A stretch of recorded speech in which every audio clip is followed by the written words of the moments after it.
There's a difference between leadership and management. When you lead by example, it's like you're working on the business. You got the big picture. You trust and empower other people, like I said, to take on new pieces of the business, to learn the business, to help run it.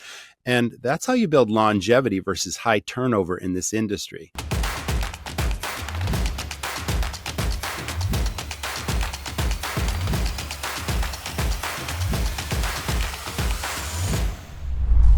Welcome to another episode of Wisking It All. We're joined today by Roger Beaudoin, president of Restaurant Rockstars. Roger, thanks for joining us. Thank you so much for having me on the show. And what a great name, Whisking It All. That's just terrific. I think that's awesome because that's what we do as restaurant owners, don't we? We whisk it all. It's very true. Very true. That's excellent. I appreciate that. I always say restaurateurs are like the entrepreneurs of entrepreneurs because it's hard enough to just be an entrepreneur, but restaurants are such a tough space with thin margins. It's like the master class of an entrepreneur. But it's really No cool. question. So first of all, just so everyone we're going to get deeper into it, but just to give people that kind of 30-second pitch, can you just tell people what is Restaurant Rockstars?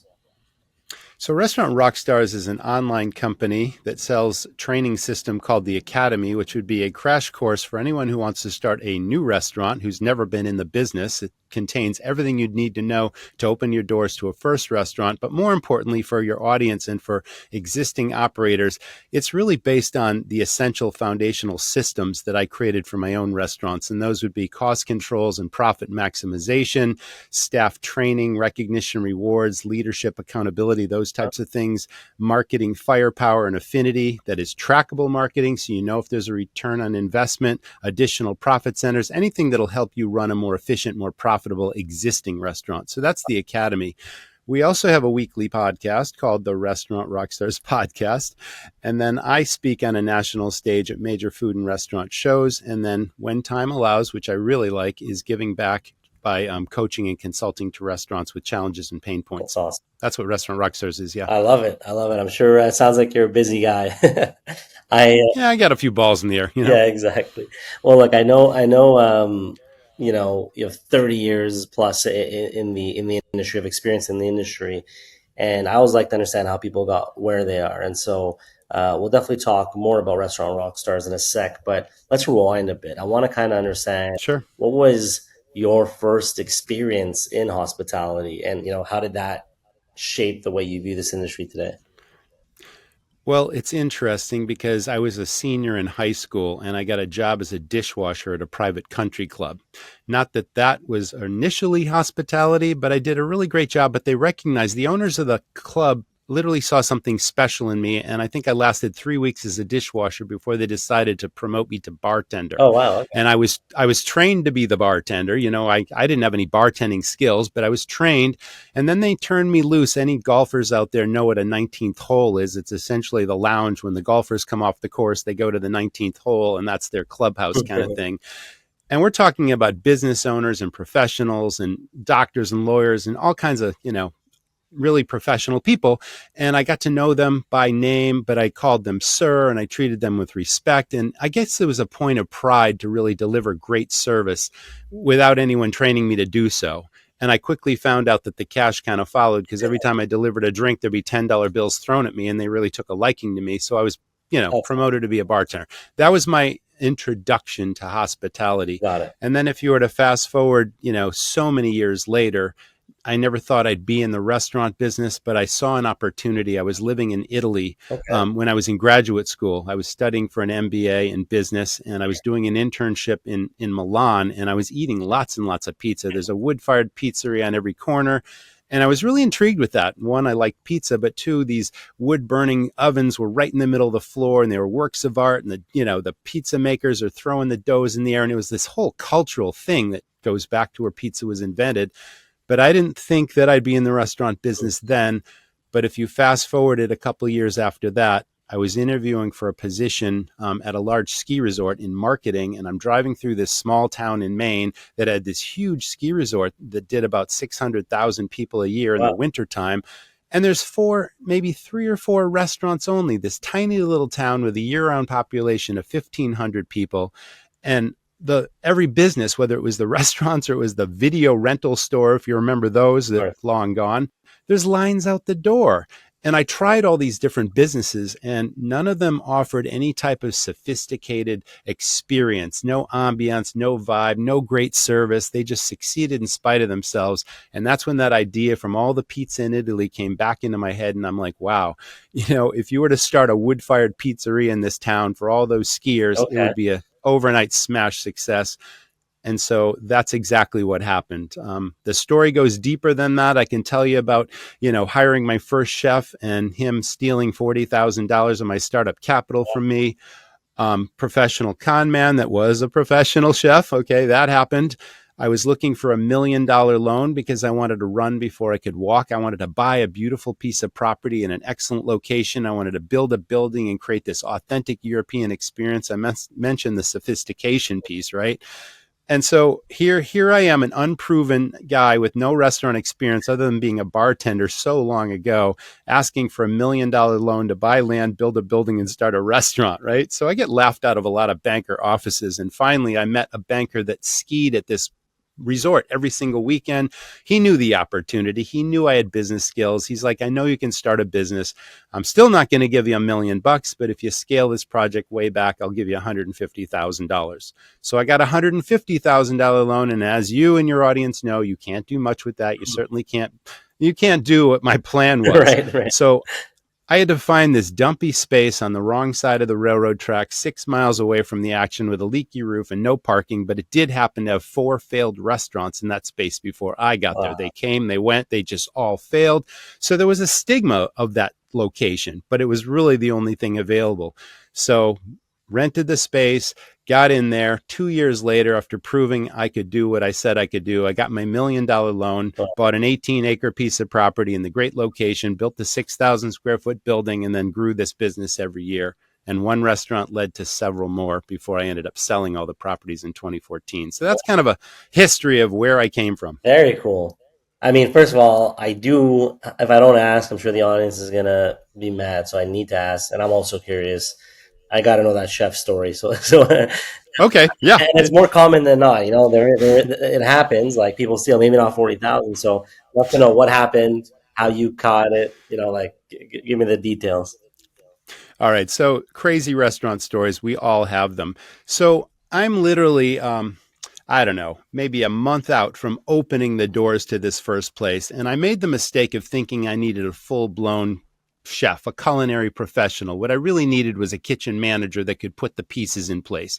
So I answered an ad in the Boston Globe newspaper, and this was a seasonal chef on the island of Nantucket, Massachusetts, who was looking for a winter gig when his summer gig was over.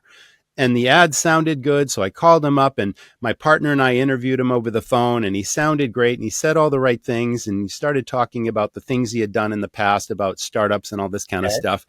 So, okay, we got a candidate on the line. So he invites us to the island of Nantucket he wants to cook for us. He wants to meet face to face. So we literally jump on this ferry from Cape Cod to Nantucket. He meets us at the dock.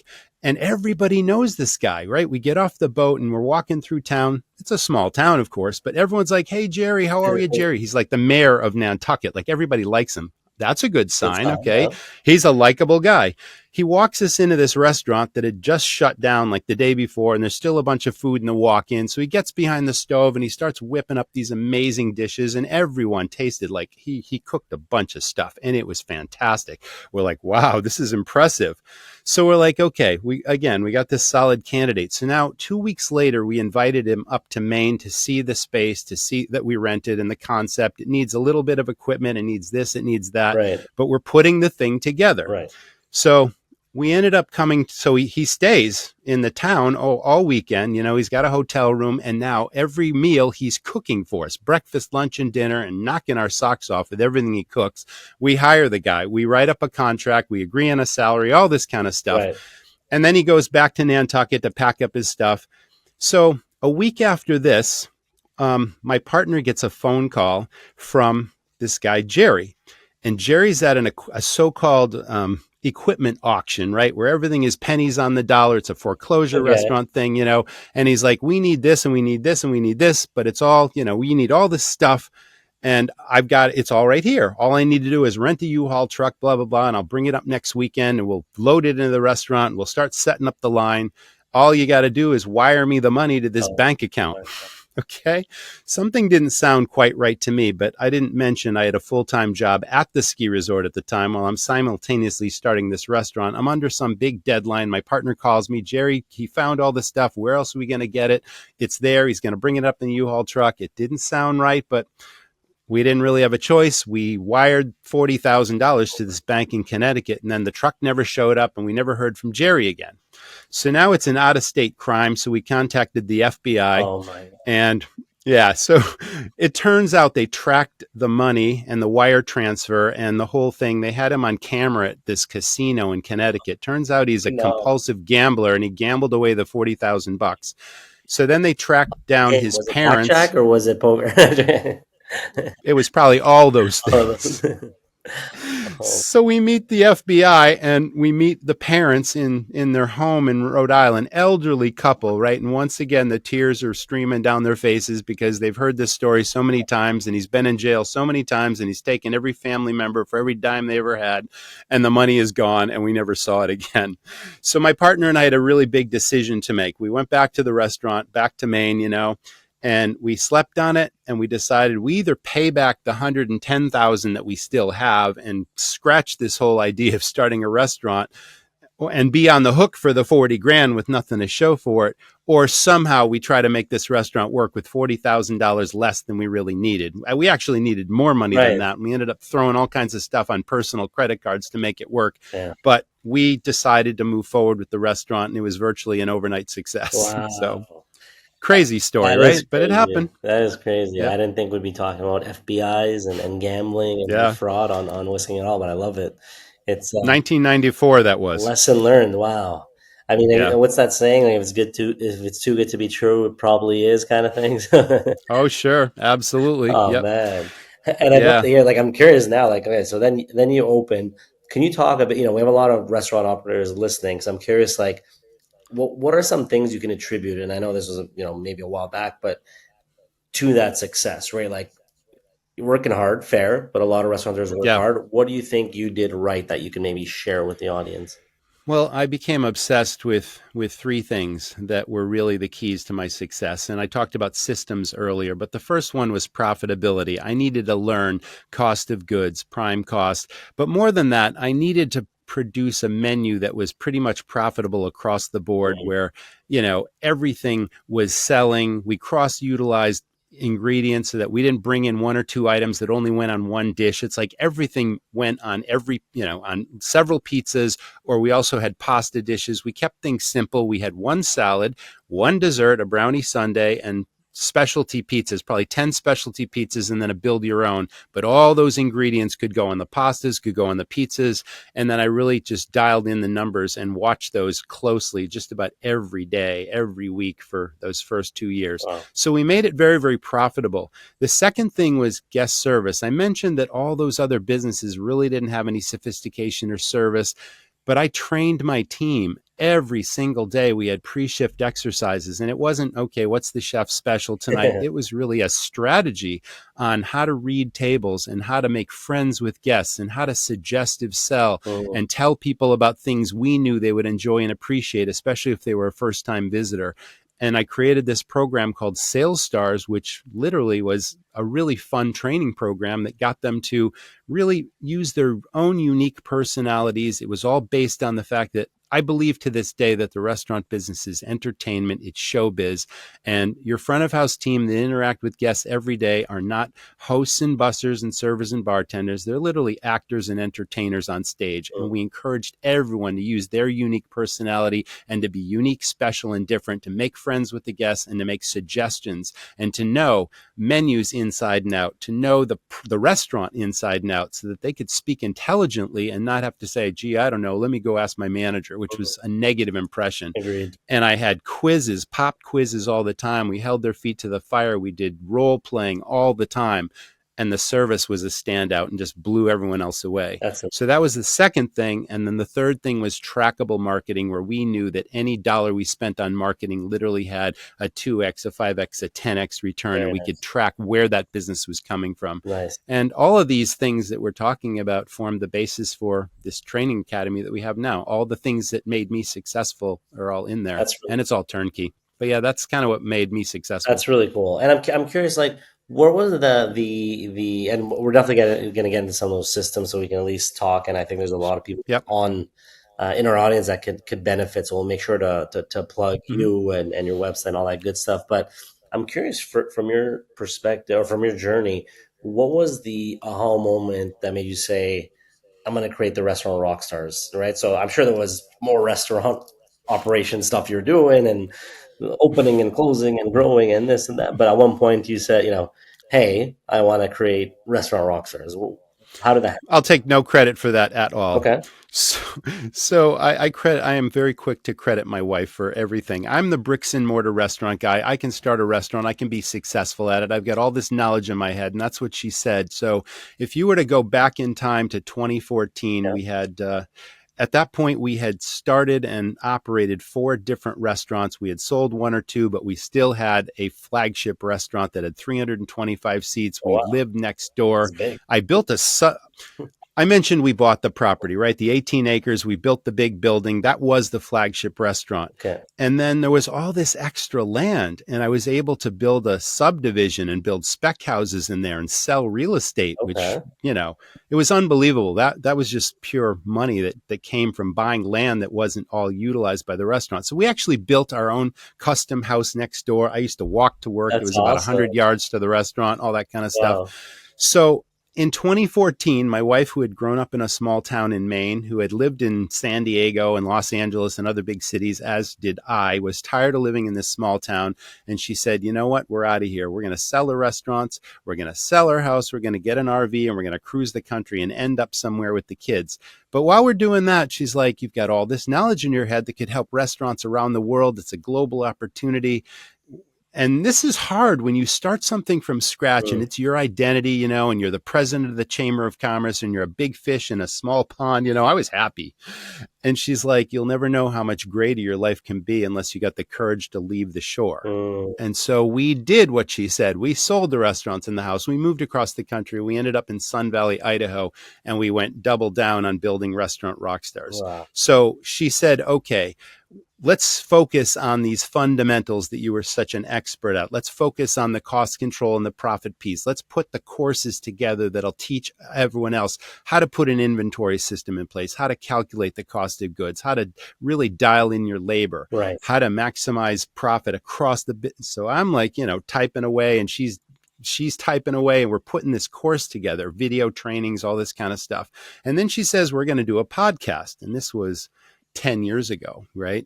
I didn't know what a podcast was. Yeah. I didn't know what a webinar was. I'm like, what's a podcast? Yeah. She's like, okay, we're going to get you set up with this microphone thing, and we're going to start by you just talking about things that made you successful. This was before we interviewed any guests, right? Awesome. So that went okay. I did about 5 or 6 of those, and she's like, now you got to get some guests, and we need to turn this into a real show. And believe it or not, I naively sent a script to my first guest and said, I'm going to say this and you're going to say that. I'm going to say this. I scripted the whole thing, and she laughed at me. So now we're 450 episodes into a podcast that we've been doing for years. And the guests come to me because, hospitality PR firms send us guests in our inbox every day. How about this guest? How about that guest? So that was my foundation there. But I mentioned to you, I have a passion for working with restaurants. Yeah. Obviously, the pandemic was devastating to our industry. I didn't tell you that after selling all those restaurants in 2014, we made the brilliant decision to buy another restaurant late in 2019, just before the pandemic hit. Okay. And it's a turnaround situation. It's your grandma's breakfast cafe, but it had a couple of opportunities. One, it had 2 apartments over the restaurant, which was rental income. And then it also had this really beautiful New England post and beam barn that was totally unfinished, but it was a storage space for the prior owner. But we had this vision of creating another concept in the barn, maybe a wood-fired pizzeria, a bar, Italian lights in the courtyard, acoustic music, like a real draw in this town. And that was the plan. 2 or 3 months later, everything goes sideways. And obviously, those plans fell by the wayside. And I hate to use the word pivot, everyone's used it to death. But this place got shut down by the state, as most restaurants did. And then all the rules and restrictions, and we couldn't have seats anymore. We had to pull out all the booths and all the chairs. And we literally turned it into a grab and go market, selling everything from baguettes and cheese to bottle of wine and beer and greeting cards and kitty litter and milk and toilet paper, and anything you could sell is the market now, you know? And then we ended up selling the real estate and the property. I think we owned it 2 years, went through that pandemic, somehow made it through, and then sold that business. So, you know, it kept me in touch with the audience. I went through everything that your audience has gone through with the pandemic. But to bring this full circle, it just, you know, it just pains me to see business failure. It pains me to see businesses that are struggling, the low margins that you mentioned, the labor challenges that restaurants are having. I have solutions for all these things, and I love to give back and help others through the things that I've made successful. So, That's awesome. you know, anything we can do to give back to the industry. The podcast is our way of giving free information to people, as do you. Yes, exactly. And then, you know, when I coach restaurants, it's really gratifying to see them, you know, get them rediscover the passion of why they got in this business in the first place and give them solutions to their challenges. Yeah, I love that. I love that mission. It's funny because even at Whisk, part of our mission was always just giving restaurateurs their time back to focus on the things they actually love. And you know, it's not that we're so passionate about inventory. Inventory is pretty boring, but it's like it's important. Cost of goods and recipe costing, and it's just all these important things that you need to do, but not really why the average restaurateur gets into the space in the first place.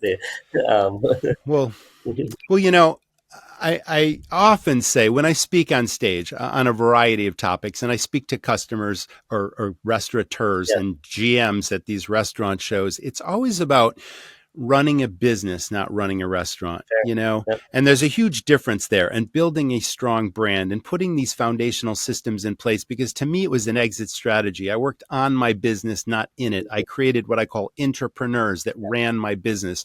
You know, they took on additional responsibility. I saw talent in them and I gave them these opportunities and I monitored them closely, but I trusted them, and I figured they would use their good judgment. They wouldn't want to let me down. And so many people rose up in my businesses to run the places if they owned it. And that was kind of a saving grace. That's awesome. But when I know a big thing with you is, you know, you say profit begins with training. So I'd love to maybe just break that down on, you know, what a sales driven team actually looks like, you know, from your point of view.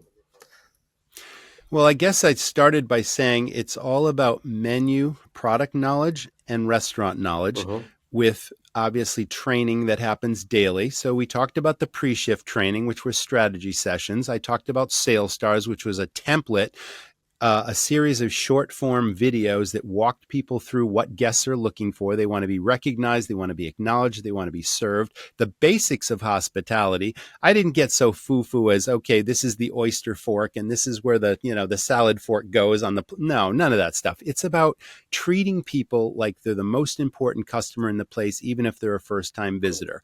Making, you know, building a relationship with these guests, introducing yourself by name, being respectful of their time.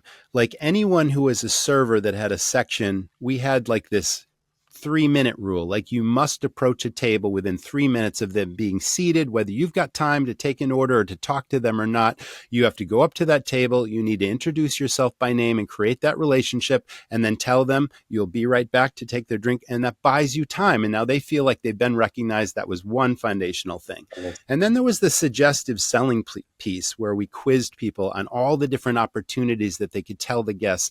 We had these signature items that we called hooks. One, they were very profitable, but two, they were a lot of fun. They were something that captured the imagination of the guest.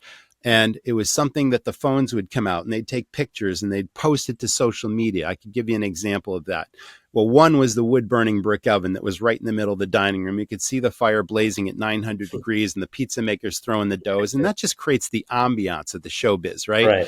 And then we had these drinks. They were like fish bowls with a stem, and they held 40 ounces of liquid, but you'd pack it with ice, and it literally had a couple of shots of well liquor in there and some fruit juice or a tonic or something. We had 10 different varieties of these drinks we called Glacier bowls. And we put you go to these parades and you see these glow sticks that kids have for Yeah, bracelets, or they yeah, put them around their neck, you crack it. Well, it's a non-toxic thing. And we splashed blue curacao or grenadine on top of every one of these drinks. And when you dropped a glow stick in there, the whole drink would glow like antifreeze that's from the cool. inside out. They'd go through the dining room and they would sell themselves. They were $20 a piece. Wow, And the cost was probably $2 of ingredients. We made $18 profit on every one, and they were just cash cows. They that's just awesome. sold and sold and sold. And I could tell you numerous examples of cash cows and how that lowers your food cost, Yeah, increases your profitability, and it's a hook. It's a signature item, and you promote those things. that's awesome. So, of course, my team were promoting all these hooks. They were taking selfies with the guests. They were really giving people reasons to come back again and leave us positive reviews on social media. So that was Sales Stars. Got it. And then that was really, really one piece of the sales increase in the profit. But two, we dialed in our menu so that every single item had a very similar profit in each category. Okay. And I now consult to restaurants, and it's amazing how many restaurants have not costed out their Yeah, menu in light of the volatile markets and the inflation, yeah, and they're selling items that they're losing money yeah. on, and they don't even know, and they're filling their seats. They're wondering, why is my bank account not growing? So I've done some analysis, and the three most recent clients I worked with, I like a year's worth of data, but the academy we're talking about has a template. It's called the Menu Profit Accelerator. It's a total turnkey tool, but when I coach restaurants, I do it for them. We cost out the menu, and then I rank every single item in each category by the most profitable item to the least profitable item. And you wouldn't believe how many dollars difference, I call it the spread, in every category. When every time this appetizer sells versus that, you're leaving $2 and $3 on the table. Whenever this entree sells versus others, you're leaving $5, Wow. 6, 7, 10, $12 on the table. You plug in a year's worth of data, all this information from the point of sale system into my template, and suddenly you realize that you left $300,000 of potential profit on the table last year. What restaurant can afford that? Right? Crazy. So my most recent client, not to belabor this story, No, was no, it's that's a great. 5 location pizzeria. And again, they didn't cost out their menu. We did that. And then I plugged all this information in the template. I ranked all the items from most profitable to least profitable, plugged that in, went to the point of sale system, plugged all that in. They had probably 20 different specialty pizzas, 5 different stores, managers in each store that could come up with their own pizza concoctions without even costing it out, just slap a price to it. And the most popular pizza, of course, is just a plain large cheese pizza. And they sold 75,000 of those last year across the 5 stores. But every other pizza out of those 20 specialty pizzas were more profitable. And every time they sold the cheese pizza, they left anywhere from $2.53 on the table up to almost $8. Wow. So the bottom, and Damn. and this problem wasn't just in the pizza category. It was in salads, it was in the sandwich and wrap category, and it was in the dessert category. So the bottom line was I plug all this information in, and last year this chain of 5 little pizzerias could have sold, or I should say, could have had a profit of $885,000. That's what was lost Wow. because of what I just explained. Wow. Like, So many and hidden then opportunities in that. It's hits them like a ton of bricks. It's like I had no idea, and they're almost embarrassed to get this data. right, right, But right. then we tell you what you can do immediately to stop the bleeding. One, now that you know what items are the most profitable to sell, you train your staff to suggest those every table, every time. You look at portion control standards that so Yeah, many restaurants don't have. How many slices of pizza, a pepperoni is the spec on right, this pizza right. versus you got 3 different people making the pepperoni pizza. One person's putting 12 slices, one putting 15. And it's like, if the spec is 10 or 12, every time you sell that pizza, you're losing 3 slices of pepperoni every day, 360 days a year. It's like all this Yeah, I stuff know adds that. up. Yeah, And so this is what I mean by running a business yeah. versus running a I restaurant. love that. Business of 1,000 details, but I was really dialed into the finances, the marketing, and the guest service training. No, I love that. It's just to echo one point because it's we see it all the time at Whisk. We help with a lot of cost control and inventory management, and part of it Mm-hmm. is the recipe costing. And To your point, the costs are so volatile, right? You're buying from your suppliers, and pepperoni might go up, and this goes up, and cheese goes up. Like everything's always changing price, and we have Right. this concept called a cost alert. And so if your food cost on that dish is, let's call it 30%, you could set it to 30 on the dot or 31. And if it ever surpasses 31, you get a notification. And to your point, sometimes I don't think restaurateurs realize how much of an impact it is until, and this was the key part for us, and you mentioned it, extrapolate it across the year and across all the locations. And we had a similar story recently, and it was acai bowls, and it was one ingredient. It was just papaya. For whatever reason, papaya in Mm-hmm. that region Mm-hmm. became expensive. And same thing, did the Yes. math. It went up like, I don't know, like $2 or something like that. But we did the math on how many they sell a day, how many they sell a year, blah, blah, blah. And it was something ridiculous where it was like 20, close to 20,000 a year per location, or 7 locations. And it was like that one ingredient, one bowl, one, right? So That's all it takes. that's all Yep. it takes. So I love that you have these systems for people, because I think, to your point, for better or worse, a lot of restaurants sometimes open up from the perspective of an idea, you're with friends. It feels very like, it feels, because it's not, but it feels like a very low barrier to entry. So a lot of restaurateurs are like, oh, we can open up a bar, we can open up a restaurant. And I think because of that mentality, Mm-hmm. sometimes they don't realize the business side of it, which is, the people side, the process side, the scaling side, which I actually wanted to pick your brain real quick.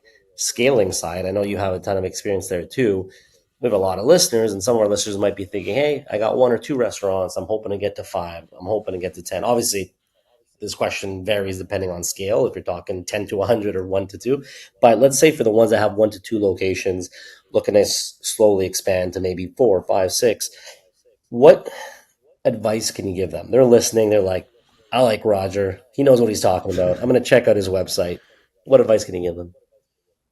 Let's go back to the word manager, because I don't mean to, insult or disparage anyone that holds the title, but in my mind, anyone that holds the title of manager or is promoted to a manager does not necessarily mean that they're experienced, they're competent to lead, or that they get the best performance Fair. from their That's team. fair. So I encourage everyone to become a leader. And now there's a difference between leadership and management. When you lead by example, it's like you're working on the business, you got the big picture, you trust and empower other people, like I said, to take on new pieces of the business, to learn the business, to help run it. And that's how you build longevity versus high turnover in this industry. And you need what I call career descriptions, not job descriptions, because I don't want anyone to think of their position as just a job. And then 3 weeks later or a month later, oh, I'm off to the next place because the grass is greener. It's like I want to create opportunities for my people to move up and let them realize that this career can take you anywhere around the world where you have a nice lifestyle, you meet great people, you can have fun, you can make money, you can start off in the dish pit and own your chain of restaurants. And I have stories about people that started in my restaurant that owned their own place.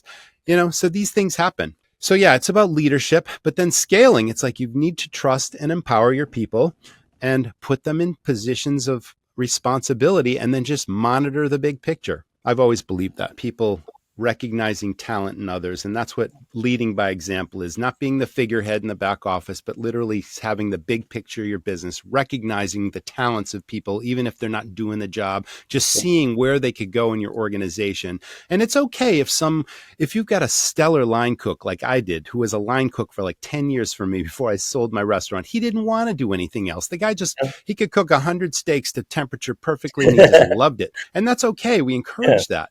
But just know that there's lots of people in your business that don't want to stay in the same gig forever. And if there's an opportunity for them to take on additional Yeah. responsibility, if there's something in it for them, an incentive, a bonus, whatever it is, and I always did that, I would recognize and encourage that. We also gave our people a voice because their opinion mattered. I recognized that anyone working a job in the trenches, saw things that I might not see because they're doing that over and over again. And you don't ask, you don't get. But I always said, what can we do to make your job easier, better, more productive? And they sing like canaries. And then I say, Mm. do you have any ideas that would make things more profitable, better, whatever? That's I awesome. actually had and people would tell me. So then all of a sudden I have a meeting once a month where we have these big flip charts and Sharpie markers. And I called the whole team together and it was a brainstorm where I said, listen, you guys have ideas. I'm like, no idea is a crazy idea. Throw something out that you think might improve this business. I'm going to create a short list And if I can track a bottom line,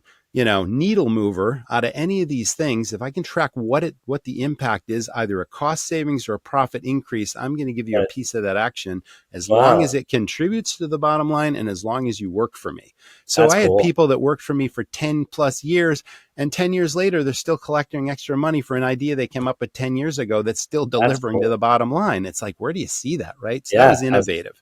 that So I we was did just that about to too. say, super innovative. I've never heard of that. Yeah. It's smart, very So smart. empowerment, right? Okay, so I don't like the word manager. I also don't like the word delegation because, again, overused. Anybody can tell somebody what to do and how to do it. But empowerment is a whole different animal where you're literally nurturing and encouraging people to up level their skill sets. And then you're recognizing and rewarding that performance. And then you're giving them some type of an incentive for improving the business. And that for me was super powerful. I love That's how that. you scale from one restaurant to 10 to 20 to whatever. Create these entrepreneurs, people that will stay with you forever if you give them a piece of the action, not ownership, but just give them a piece of, give them a Yeah, taste of what they've accomplished for you. And then yeah, weekly recognition and rewards, which we did every week, which became super fun and the team just loved, and it was very simple. It didn't cost very much, but and it's not the employee of the month stuff. It's not the standard stuff you would think of. It was a little bit out of the box, but it was that's super cool. fun. Yeah. That's really cool. I know as we're slowly kind of wrapping up, one question I have Mm-hmm. for you Yeah, is if you can share like what's a brutal truth, with 30 plus years of experience, right? About running a restaurant that you wish more people heard before they jumped in. So maybe people are listening in and either they started or yeah. thinking of starting a restaurant, something that you just want to say, guys, caution. Well, that goes back to that whole cost of goods versus profit thing. I think this industry is overly focused on a low food cost. And although that's important, a low food cost comes from efficient ordering, low waste and spoilage, or Yes. virtually no theft, Yep. cash cows that I talked about, that printed money, pure profit items. All those things give you a low food cost. But what you really should be concerned about is profit per dish. I would rather have a steakhouse with a 40% food cost that contributes more profit than a pizzeria with a 22% food cost, because every item I sell contributes so many more dollars in profit. And that's what I was focused on. So that's sort of a fallacy. And I've always wanted to switch that mindset to think about profit. Focus on food costs because it's important, but I told you how you get there. But focus Yeah. on having a profitable menu. I love that. Well said. And as we kind of wrap up, I want people to be able to reach you, find you. So you've taught thousands, through Restaurant Rockstars. So Mm-hmm. and you've seen a lot. So that's a lot of knowledge that you can share across. So first thing first, where could people find you? So just you or Restaurant Sure. Rockstars, like just plug away. We'll include all the links, but it's good to just for people listening in. Well, I always encourage listeners, your listeners included, if you have a challenge or a pain point, I devote time every week to answering email questions. If you've got a challenge or something and you just got a question, I'm happy to Very cool. answer your emails. If it's more serious than that, I will schedule, a 30-minute no obligation consultation and we can talk through the problem. So to reach me, it's Roger at restaurantrockstars.com. That's also the URL to the website, restaurantrockstars.com. The Academy training system that we talked about is at restaurantrockstars.com. And one thing Perfect. I didn't mention, we talked about this empowerment thing and Yeah. trusting people and giving them additional responsibility. The Academy has all those lessons we talked about, the finances, the marketing, the sales and hospitality training.